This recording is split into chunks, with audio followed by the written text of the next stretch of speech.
지금 뭐 하시는 거예요? 어떻게 아들한테 소송을 걸 수 있어요? 너는 엄마한테 어떻게 접근 금지 신청을 할 수가 있어? 이건 네가 먼저 시작한 거야. 아무리 그래도 부모가 자식한테 그렇게 하는 건 아니죠. 제가 친아들이 아니라서 그래요? 난 너를 이제껏 한 번도 친아들이 아니라고 생각해 본 적 없다. 전 그렇게밖에 생각 안 들어요. 그리고 줬다가 뺏는 게 어딨어요? 얼른 합의해 주세요. 싫다.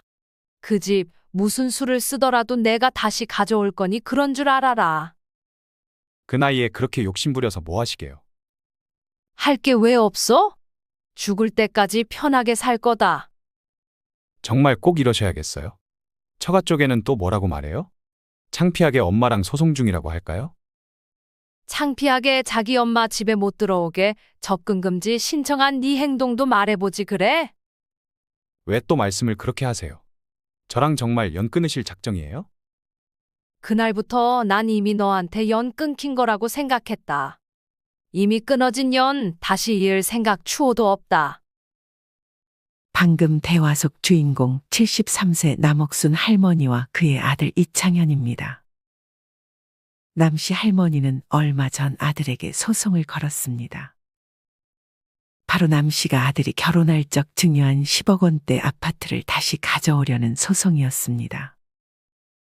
남씨는 아들에게 철저하게 아파트를 주며 효도각서를 받아놨고 아들이 효도를 하지 않았다는 증거를 남씨 할머니가 이미 많이 확보해 놓은 상태라 남씨에게 더욱 유리했습니다. 남씨가 이런 행동을 한 이유는 그보다 더 이전에 아들이 남씨가 아들 집에 오지 못하도록 접근금지 가처분 신청을 한 것이 원인이었습니다. 남씨는 이런 아들의 행동에 큰 배신감을 느꼈습니다. 그도 그럴 것이 남씨는 아들의 집에 거의 찾아가지도 않았는데 아들은 그저 남씨에게 복수하고 싶은 마음에 그런 결정을 했던 것이었기 때문이었습니다.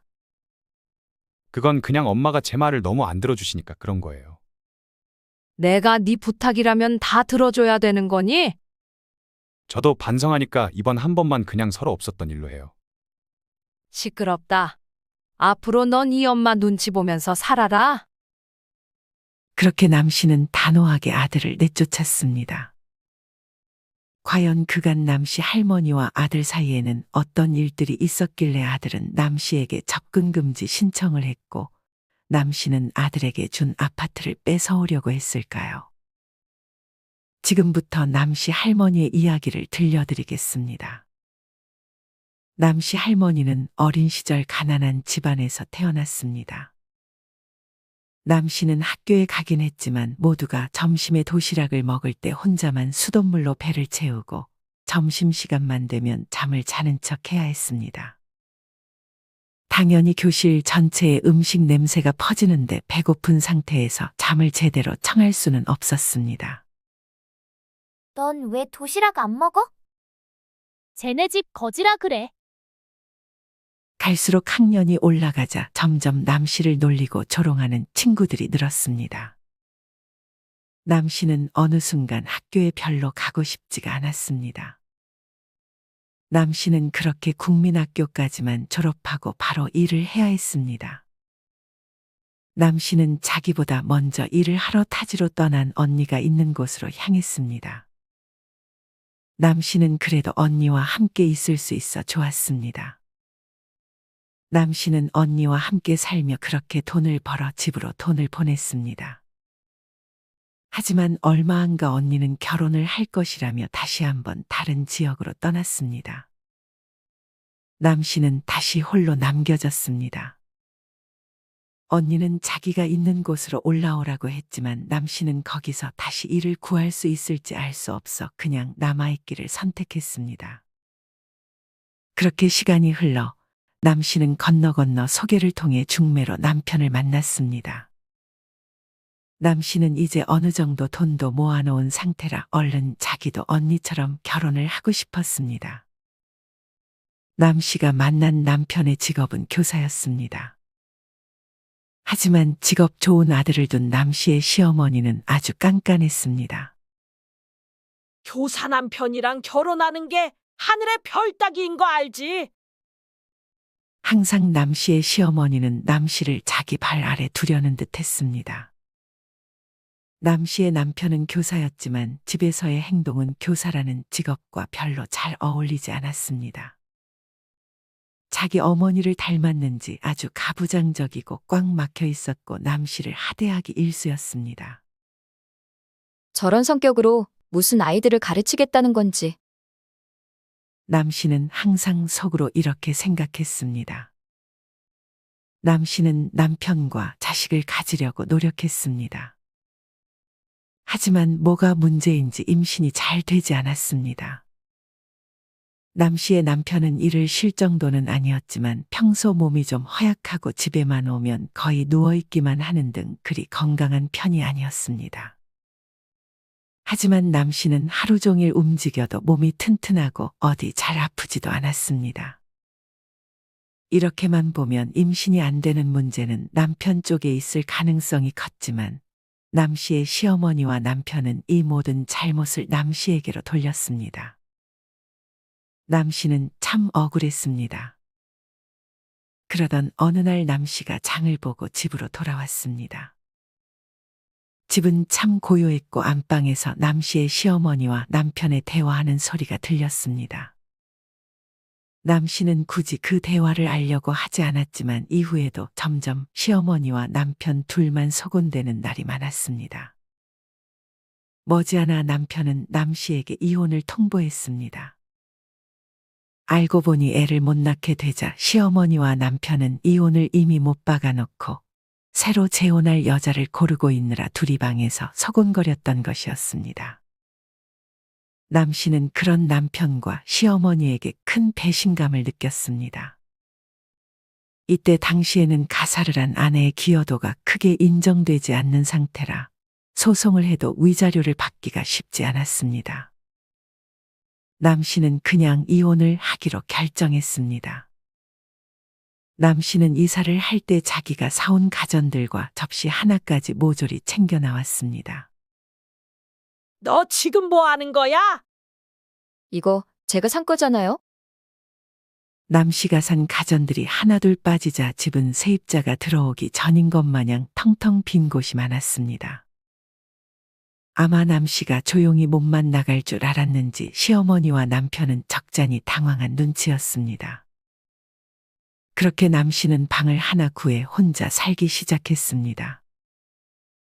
이미 이전에 혼자 살아본 적이 있었고 그래도 아직 모아둔 돈이 있었던 터라 남 씨는 절망하지 않았습니다. 남 씨는 그렇게 다시 일자리를 알아봤습니다. 남 씨는 남편과 결혼한 지 얼마 안 돼 이혼한 것이라 아직 나이가 그리 많지 않았습니다. 식당에서 일하던 남 씨였는데 그런 남 씨에게 말을 거는 남자들이 많았습니다. 하지만 남 씨는 다시 누군가를 만나는 것에 조금 두려움이 있었습니다. 당장 이혼 사실부터 밝혀야 했는데 이때는 이혼이라는 것이 흠처럼 여겨지던 때라 남 씨는 그런 이성들의 만남 제안을 거절하기 바빴습니다. 하지만 이런 남 씨의 마음에 들어온 남자가 있었습니다. 이 남자는 거의 매일같이 아들 한 명을 데리고 남 씨가 있는 식당으로 왔습니다. 딱 보니 아내와는 이별 아니면 사별을 한 모양이었습니다. 남 씨는 그런 부자가 조금 안쓰러워 서비스도 많이 가져다주고 그랬습니다. 이 남자는 그렇게 자기들을 챙겨주는 남 씨가 마음에 들었는지 솔직하게 남 씨에게 마음을 고백했습니다. 그리고 이전에 남 씨와 식당 주인의 대화를 들었는지 남 씨가 이혼을 하고 혼자라는 사실도 이미 아는 모양이었습니다. 그쪽이 마음에 들어요. 제가 아이가 있긴 하지만 그래도 남부럽지 않게 돈은 벌고 있거든요. 저랑 한번 만나보실래요? 그렇게 남 씨는 이혼 후 다시 재혼을 했습니다. 남 씨는 애를 가질까 했지만 그러면 지금 있는 남 씨의 아들이 조금 서운할 수 있을 것이라 생각했고 그 뜻을 남편에게도 전했습니다. 남편은 그런 남 씨의 마음에 감동해 남 씨에게 더 잘해주었습니다. 남편의 아들은 중학생이라 처음에는 남 씨를 많이 어색해했습니다. 게다가 이때 사춘기까지 겹치면서 남 씨는 더더욱 남편의 아들에게 다가가기가 힘들었습니다.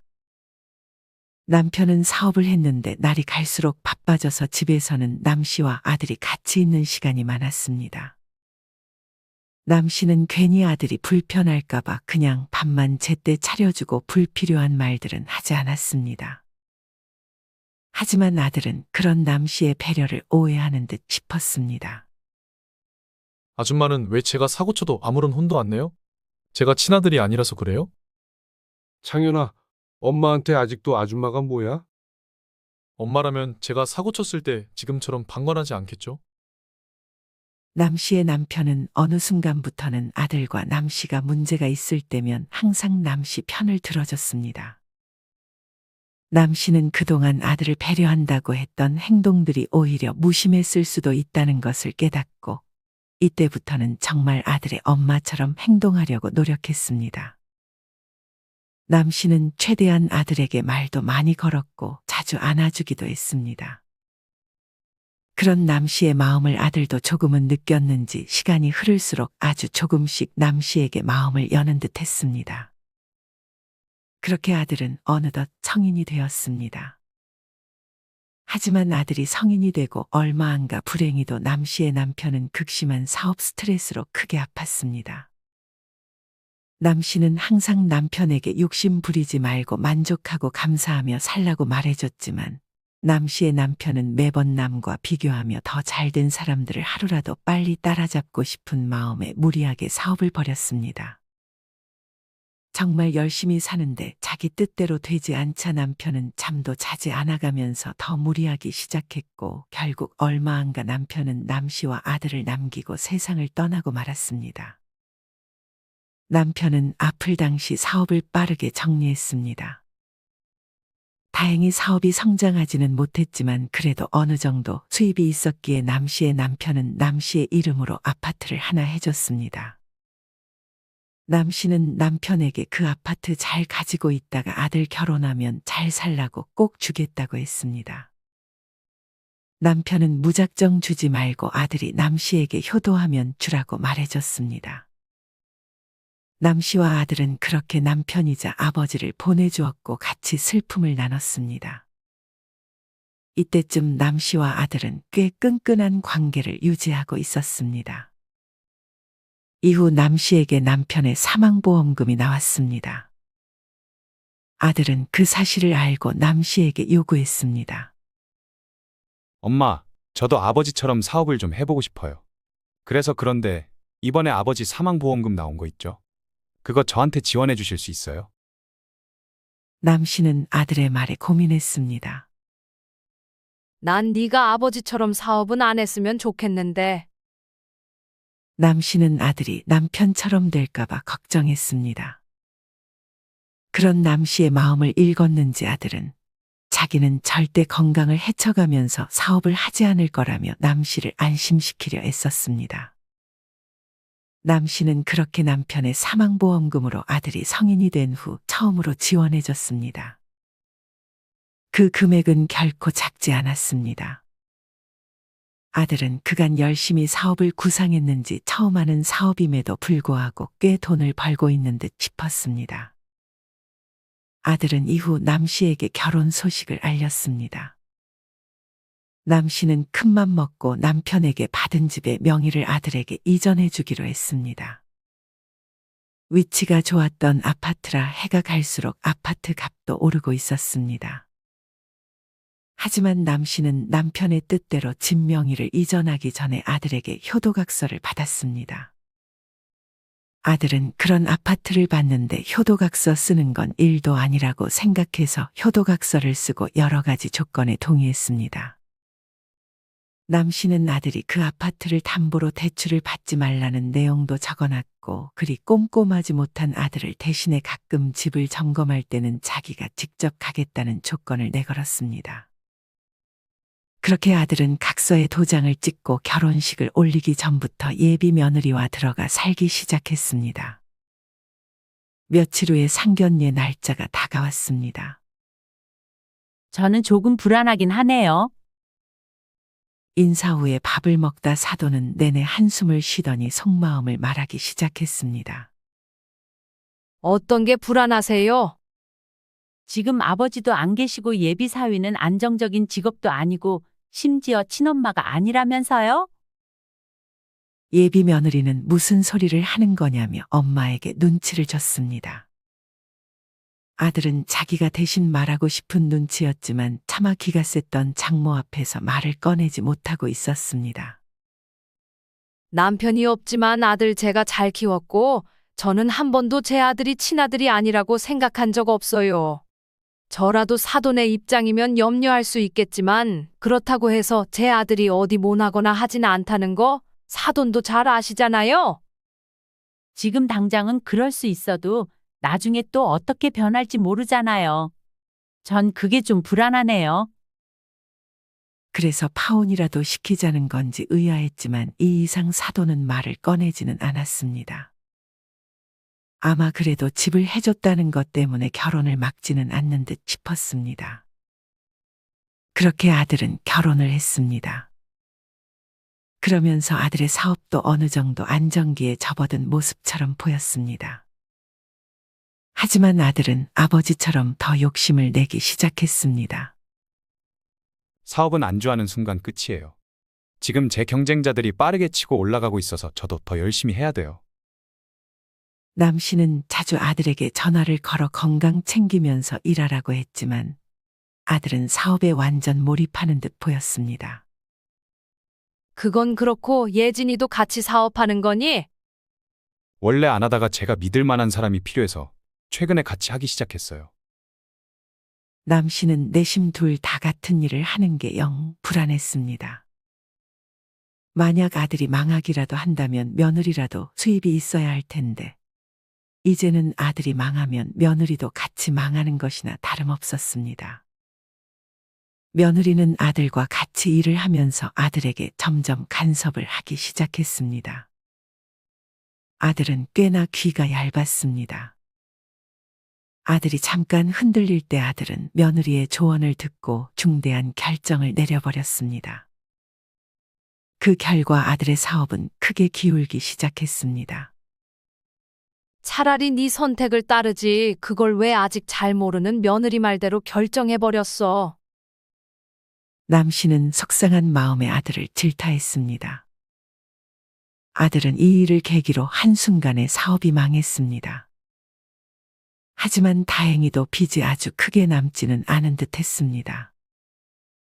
며느리는 이 일 이후 그냥 아르바이트를 계속 다니는 듯 싶었고 아들은 다른 사업체를 찾으며 아직 사업의 미련을 버리지 못하는 듯 했습니다. 그러던 어느 날 남 씨의 집에 낯선 남자들이 방문했습니다. 누구세요? 이창현 씨 댁 맞나요? 제 아들인데요. 아드님이 돈을 제때 안 갚아서요. 알고 보니 아들은 은행빚만 갚고 사채빚은 아직 다 안 갚은 듯 싶었습니다. 아들은 자기 집의 장모님도 자주 드나드니 사채업자에게 자기 집을 알려주지 않고 남 씨의 집을 알려준 모양이었습니다. 빌린 돈이 얼만데요? 1,000만 원인데 이자까지 1,200만 원 주셔야 됩니다. 남 씨는 그 자리에서 사채업자에게 1,200만 원을 송금해 줬습니다. 바로 돈을 주자 사채업자들은 더 이상 말없이 자리를 떠났습니다. 남 씨는 바로 아들에게 전화를 걸었습니다. 너 사채업자한테까지 손 벌렸니? 우리 집에 방금 찾아왔다. 아, 정말요? 제가 깜빡하고 있었네요. 엄마가 돈은 대신 갚아줬다. 근데 앞으로는 절대 사채업자한테까지 돈 빌리면서 사업은 하지 말아라. 알겠어요, 엄마. 고마워요. 아들은 남 씨가 갚은 금액이 얼만지 물어보지도 않았고 이번 일을 별 대수롭지 않게 여기는 듯 했습니다. 이후 아들과 며느리는 그때 돈을 대신 갚아준 것이 고맙다며 남 씨를 집으로 초대했습니다. 아이고, 이걸 다 며느리가 한 거야? 제가 한 것도 있고 좀 시킨 것도 있어요. 나밖에 안 오는데 무슨 이렇게까지 상을 차렸어? 아들 며느리는 상다리 부러지게 음식을 차려 남 씨에게 대접했습니다. 남 씨는 음식을 한 입씩 먹어보더니 금세 배가 찼습니다. 아들은 기다렸다는 듯 남 씨가 좋아하는 고구마 케이크까지 후식으로 가져다 줬습니다. 남 씨는 달달한 케이크까지 입에 들어오자 기분이 매우 좋았습니다. 그 사실을 알았는지 아들은 이제서야 진짜 목적을 말하기 시작했습니다. 엄마, 원래 사업이라는 게 실패하면서 깨닫는 거잖아요. 제가 저번에 실패를 계기로 이번엔 정말 성공시킬 수 있을 것 같은데 이 집 담보로 대출을 좀 받아도 될까요? 남 씨가 아들에게 집을 물려줄 적에 이 집을 담보로 대출을 받는 건 안 된다고 각서를 써놔서 아들은 남 씨에게 그 조항을 없애달라고 부탁했습니다. 아들의 그 말을 들은 남 씨는 좋았던 기분이 한 번에 뒤집혔습니다. 케이크를 먹던 포크도 내려놓고 남 씨는 한숨을 쉬었습니다. 사실 아직 갚아야 할 사채빚이 더 있어요. 안 그래도 남 씨 집에 찾아오는 낯선 남자가 최근에 한 명 있었는데 남 씨는 그때마다 집에 없는 척을 했었습니다. 너 정말 제정신이야? 그거 빨리 안 갚으면 이자 불어나는 거 몰라? 그래서 얼른 대출을 받아야 돼요. 아니면 이 집을 팔아도 되고요. 지금 집값 많이 올랐잖아요. 아들은 남 씨에게 간곡한 표정으로 부탁했지만 남 씨는 못 들은 걸로 하겠다며 자기는 저번에 도와준 게 마지막이었다고 말하고 자리를 떠났습니다. 남 씨는 이후 아들의 연락을 받지 않았습니다. 아들과 대화를 나누다 보면 아들에게 금방 넘어갈 것 같았습니다. 남 씨는 계속 도와주기만 하면 아들이 정신을 못 차릴 것 같아 거절했던 것이었습니다. 이후 어느 날부터는 아들에게서 연락이 뜸해졌습니다. 나중에 알고 보니 처가 쪽에서 아들을 도와준 듯한 모양이었습니다. 아들은 삐졌는지 남 씨에게 연락이 한동안 없었습니다. 남 씨는 우연히 시내를 걷다 사돈을 만났습니다. 마침 혼자 귀가 중이었던 사돈은 남 씨에게 커피를 한 잔 마시자고 제안했습니다. 하지만 사돈의 표정은 영 좋지 못한 듯 했습니다. 제가 사위빚 갚아준 거 아시죠? 이래서 사업하는 사위는 드리는 게 아니었는데. 네? 뭐 이미 드린 건 어쩔 수 없고요. 제가 빚 갚아주면서 더 이상 사업에는 손 떼지 말라고 신신당부했으니 아마 그렇게 할 거예요. 남 씨는 기분이 별로 좋지 않았지만 그래도 아들이 사업을 더 이상 하지 않겠다고 말했다고 하니 그 부분은 참 다행이라고 생각했습니다. 근데 돈을 정말 많이 빌렸더라고요. 그걸 사위한테 받을 수는 없고 사돈이 좀 해주셔야 할 것 같은데. 남 씨는 그런 사돈에게 얼마를 대신 갚아줬냐고 물었습니다. 들어보니 이자까지 해서 1억이나 되는 돈을 갚아줬다고 했습니다. 그래서 저한테 원하시는 게 있어요? 말하면 들어줄 거예요? 일단 들어보고 생각해야죠. 지금 사위 사는 집 명의를 우리 딸 이름으로 해주는 정도는 어때요? 공동명의도 괜찮고요. 남 씨는 그건 안 된다며 바로 그 자리에서 일어섰습니다. 1억 갚아준 건 고맙지만 그렇다고 해서 거의 7에서 8억 가까이 오른 아파트의 명의를 달라는 건 당연히 들어줄 수 없었습니다. 엄마, 그래도 장모님이 크게 도와주셨는데 공동명의 정도는 해도 괜찮지 않아요? 하지만 그렇게 공동명의로 돌리면서 남 씨가 썼던 각서를 완전 파기하라는 요구를 해서 남 씨는 그 요구를 들어줄 수 없었습니다. 엄마, 왜 이렇게 제 말을 안 들어주시는 거예요? 제가 친아들이었어도 그렇게 하셨을 거예요? 아들은 이때부터 다시금 예전 버릇이 나오기 시작했습니다. 아들은 이전에 남 씨가 자기 말을 들어주지 않으면 친아들이 아니라서 그러는 거냐는 말을 자주 했었습니다. 그럼에도 남 씨가 단호하게 나가자 아들은 점점 남 씨에게 쌓이는 게 많아지는 듯 했습니다. 아들은 사돈의 말대로 이후에는 작은 중소기업 회사에 취직을 했습니다. 남 씨는 애초에 아들 집에 자주 갈 생각이 없었어서 그냥 약속한 대로 가끔 집을 점검할 때만 찾아갔습니다. 아들과 며느리는 일을 하고 있어서 수도가 고장나거나 TV를 수리해야 할 때는 항상 남 씨가 집에 대신 있으면서 고쳐주는 사람을 불렀습니다. 그렇게 아들과 며느리는 이제 필요할 때만 남 씨를 집으로 불렀고 이후에 남 씨도 굳이 아들 집에 가려고 하지 않았습니다. 이후 아들이 사는 집값은 한 번 더 뛰어올라 10억을 돌파했습니다. 아들은 이때부터 다시 한번 남 씨에게 집을 팔자고 제안했습니다. 아파트 지금 그냥 팔고 저희 작은 데로 이사 갈게요. 지금 한창 오르는데 그 집을 왜 팔아? 집에만 돈 묶여 있으면 뭐해요? 그래도 지금은 그냥 놔두는 게 맞아. 아니면 엄마, 재산 모아둔 건 따로 없어요? 너 왜 자꾸 요새 돈이 급해서 안달이야? 남 씨는 그런 아들이 수상했습니다. 다시 사업이라도 하려고 그래? 저 정말 회사는 못 다니겠어요. 저보다 못한 사람들 밑에서 일하는 게 정말 고역이라고요. 그래도 제가 한때는 매출 억 단위까지 찍어본 사람인데. 아들은 아직 과거에 성공했던 그 시절을 잊지 못하는 듯 했고 사업의 미련이 많이 남은 듯 했습니다. 하지만 남 씨는 그 부탁을 들어줄 수 없었습니다. 엄마가 저한테 해준 게 대체 뭐가 있어요? 엄밀히 말하면 그 아파트 제 아버지 거였잖아요. 아버지 핏줄은 딱 저 하나인데 그걸 왜 엄마 맘대로 결정하세요? 제가 친아들이었으면 엄마는 이렇게 안 했을 거예요. 남 씨는 이런 아들의 말을 어느 정도 예상하고 답했습니다. 네 아버지 돌아가시고 사망보험금 보태준 건 도와준 거 아니야? 그리고 너가 사는 집 엄마가 세금도 다 대신 내주고 있고 너넨 공짜로 사는 거나 마찬가지인데 내가 해준 게 없긴 왜 없어? 그래도 제일 중요한 아파트를 엄마 맘대로 하시는 거잖아요. 난 네 아버지가 고생해서 산 아파트 함부로 팔 생각 없다. 그리고 요새 사업은 돈 없이도 다 시작한다는데 넌 왜 꼭 돈이 많이 필요한 사업만 선택하는 거야? 아들은 계속되는 남 씨의 거절에 씩씩대며 집으로 돌아갔습니다. 이후 아들과 며느리는 의도적으로 처가한테만 잘하기 시작했습니다. 처가 쪽이랑 여행도 자주 가고 같이 찍은 사진을 남 씨가 보란 듯이 올렸습니다.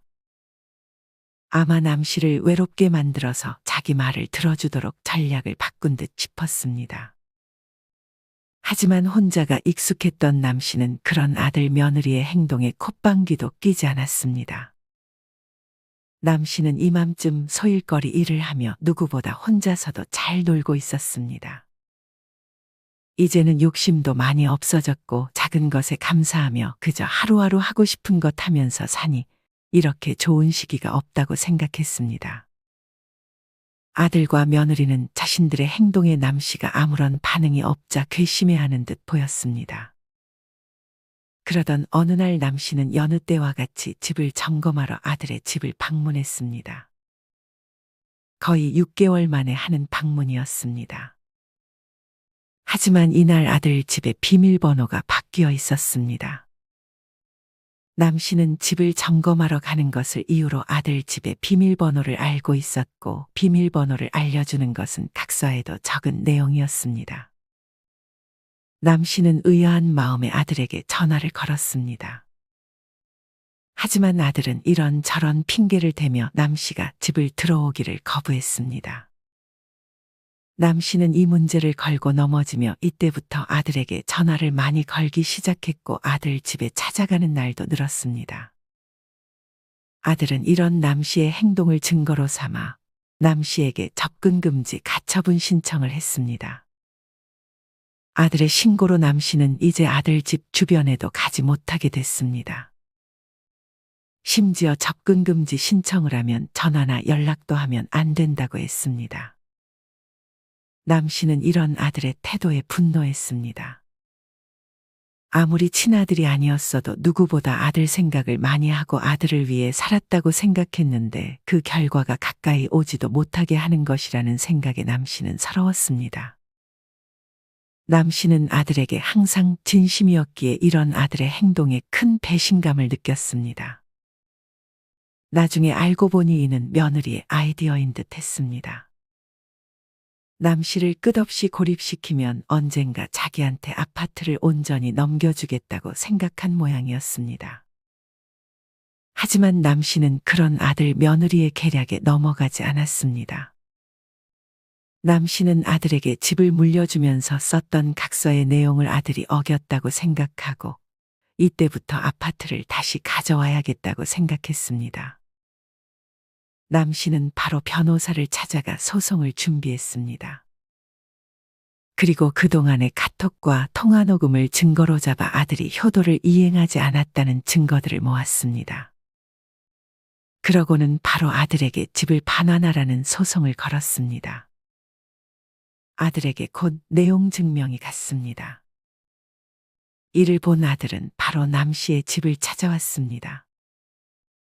남 씨는 이날도 어김없이 자기가 좋아하는 일을 하며 시간을 보내고 있었습니다.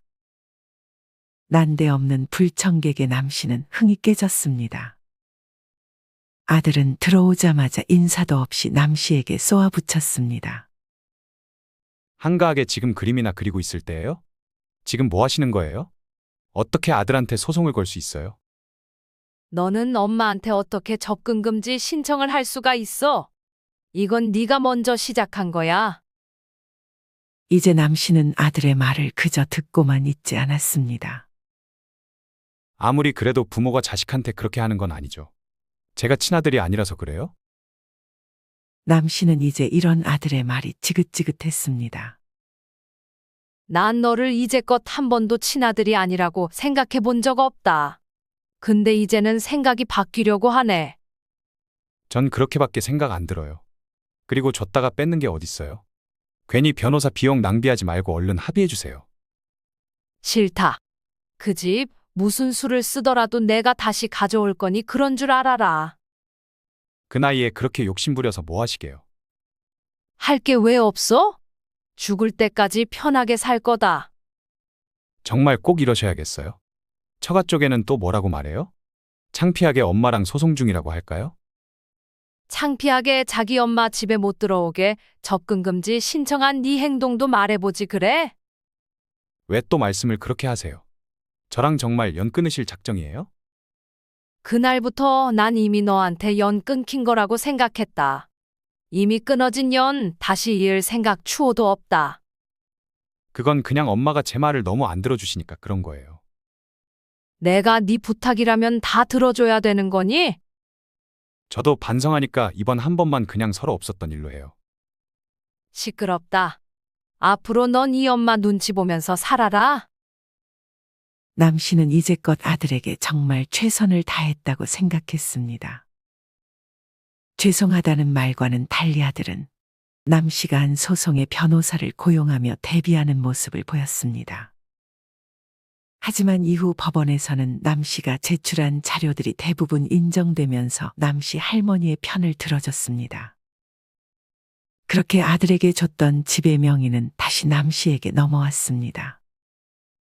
그렇다고 남 씨는 바로 아들과 며느리를 내쫓지는 않았습니다. 이후 다시금 아들은 남 씨의 집에 자주 찾아왔습니다. 그때의 일을 사과하며 다시 명의만이라도 달라는 내용이었습니다. 효도각서를 원하는 대로 다시 쓰겠다고 했지만 남 씨는 그런 아들의 말을 들어주지 않았습니다. 남 씨는 언제든 아들과 며느리가 선을 또 다시 넘으면 그 집을 팔아버릴 거라고 단단히 일러뒀습니다. 엄마 말에 제가 겁먹을 것 같아요. 장인 장모님 도움받으면서 처가랑만 가족처럼 지내면 그만이에요. 그럼 그렇게 살아라. 엄마는 이제껏 너한테 최선을 다해서 더 이상 미련 없다. 이거 하나만 물어보자. 너는 정말 이 엄마를 친엄마라고 생각해 본 적 있니? 그렇게 생각한 적 단 한 번도 없어요. 그리고 앞으로도 영원히 없을 것 같고요. 남 씨는 아들의 입에서 정확히 그런 말을 들으니 자신의 행동을 더욱 후회하지 않았습니다. 그래, 알았다. 아들은 그 말을 하면서 남 씨를 째려봤습니다. 남 씨는 그런 아들의 표정을 보며 아들이 진심으로 자기를 이제껏 친엄마로 생각한 적이 없다는 사실을 확인했습니다. 이후부터 아들은 다시금 남 씨를 아줌마라고 부르기 시작했습니다. 남 씨는 힘들었지만 천천히 그런 아들을 마음속에서 정리했습니다. 그리고 남 씨 들으라는 듯이 욕심 많은 아줌마가 자기 집안을 망친다는 말까지 했습니다. 남 씨는 이제 그런 아들에게 정이 다 떨어졌습니다. 남 씨는 그냥 집을 팔아버리기로 마음먹었습니다. 네 말대로 이제 남이니 이젠 나도 남처럼 행동하마. 네가 사는 그 집 조만간 팔아버릴 거니 나갈 준비해라. 아들은 이젠 아버지 집까지 다 뺏어가려는 거냐면서 돈을 목적으로 자기 아버지랑 재혼한 것이 맞다는 듯이 남 씨에게 말했습니다. 남 씨는 그런 말에 휘둘리지 않고 집 가격이 가장 비쌀 때 그 집을 팔아버렸습니다. 아들과 며느리는 나가지 않겠다고 버티다가 결국 다른 세입자에게 명도소송이 걸리면서 집을 비워줘야 했습니다. 남 씨는 그렇게 아들과 연을 끊었습니다. 그러고는 결혼한 언니의 집으로 이사를 갔습니다. 이전에도 가끔 놀러 갔고 그 집 주변이 살기 매우 좋아 남 씨도 아들만 아니었으면 언제든 이사를 가고 싶은 곳이었습니다. 늦은 나이에 남 씨는 마지막 거처로 이사를 갔고 아무 근심 걱정 없이 언니와 그곳에서 새로 사귄 지인들과 평온한 하루하루를 보내고 있습니다. 여러분은 이런 남 씨의 이야기를 어떻게 들으셨나요? 아무리 친아들이 아니었어도 친아들처럼 키운 아들이 한 번도 자신을 엄마로 인정하지 않았다는 말을 하면 마음이 좋지 않을 것 같습니다. 물론 남 씨가 제대로 아들에게 사랑을 줬다면 아들이 저렇게 하지는 않았을 것이라고 생각하시는 분들이 있을지도 모르겠습니다. 하지만 남 씨가 자신의 부탁을 들어주지 않았다는 이유로 그동안 자기를 보살펴준 엄마에게 접근 금지 신청까지 해버린 것은 너무하지 않았나 하는 생각이 듭니다. 그렇게 아들의 마음을 돌리려는 것보다 자신의 행복을 찾아 거처를 옮긴 남 씨의 선택도 잘한 행동이라는 생각이 들기도 합니다. 여러분의 생각은 어떠신가요? 여러분이 만약 주인공 남 씨라면 오늘 이야기 속 아들처럼 내가 해준 집에 오지도 못하게 접근 금지 신청을 해놓는다면 어떻게 대처하셨을 것 같으신가요? 남 씨 할머니가 잘했다는 생각이 드시나요? 이와 관련하여 여러분의 자유로운 생각들을 댓글로 남겨주세요. 이상으로 오늘의 영상을 마치겠습니다. 우리 모든 구독자분들의 행복한 여생을 응원합니다. 다음에 더 흥미로운 이야기로 찾아뵙겠습니다. 감사합니다.